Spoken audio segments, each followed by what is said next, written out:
नमस्कार, मैं हूं आपके साथ वैशाली और आप देख रहे हैं लल्लू लाल न्यूज चैनल। आइए रुक करते हैं आज की खास खबरों पर।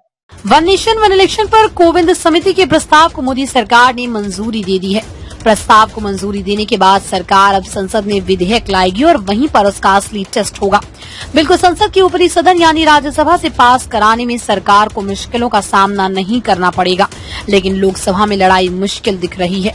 निचले सदन में जब बिल पर वोटिंग की बारी आएगी तो सरकार को 69 सांसदों की जरूरत पड़ेगी जो उसके साथ खड़े रहें।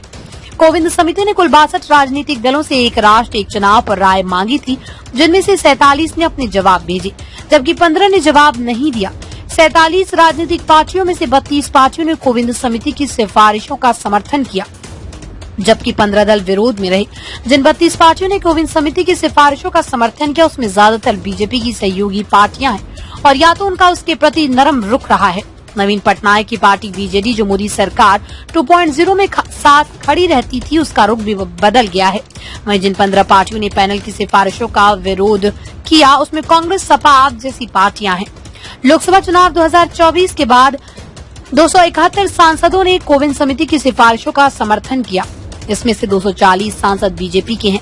लोकसभा में एनडीए के आंकड़े की बात करें तो ये 293 हैं। जब ये बिल लोकसभा में पेश होगा और वोटिंग की बारी आएगी तो उसे पास कराने के लिए सरकार को 362 वोट या 2/3 बहुमत की जरूरत पड़ेगी।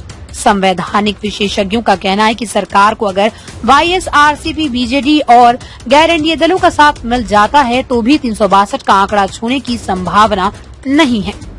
हालांकि ये स्थिति तब होगी जब वोटिंग के दौरान लोकसभा में फुल स्ट्रेंथ रहती है, लेकिन 439 सांसद ही वोटिंग के दौरान लोकसभा में रहते हैं तो 293 वोटों की जरूरत होगी। ये संख्या एनडीए के पास है। इसका मतलब है कि अगर विपक्षी पार्टियों के सभी सांसद वोटिंग के दौरान लोकसभा में मौजूद रहते हैं तो संविधान संशोधन बिल गिर जाएगा। राज्यसभा की बात करें तो यहाँ पर भी हालात सरकार के पक्ष में नहीं दिख रहे। विधेयक को ऊपरी सदन से पास कराने के लिए 164 सांसदों की जरूरत पड़ेगी, लेकिन अभी राज्यसभा में 234 सांसद हैं।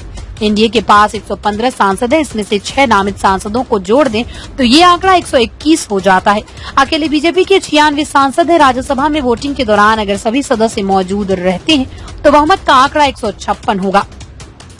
कुल मिलाकर एनडीए की 27 पार्टियां वन नेशन वन इलेक्शन के पक्ष में है। सिर्फ नागा पीपल्स फ्रंट ही विरोध में खड़ी है, जबकि इंडिया गठबंधन की 10 पार्टियां विरोध कर रही हैं। वहीं 10 पार्टियां ऐसी हैं जो एनडीए का हिस्सा हैं और न ही इंडिया का हिस्सा हैं। इसमें 6 पार्टियां चाहती हैं कि देश में वन नेशन वन इलेक्शन होना चाहिए, जबकि 4 पार्टियां सरकार के इस कदम का विरोध कर रही हैं।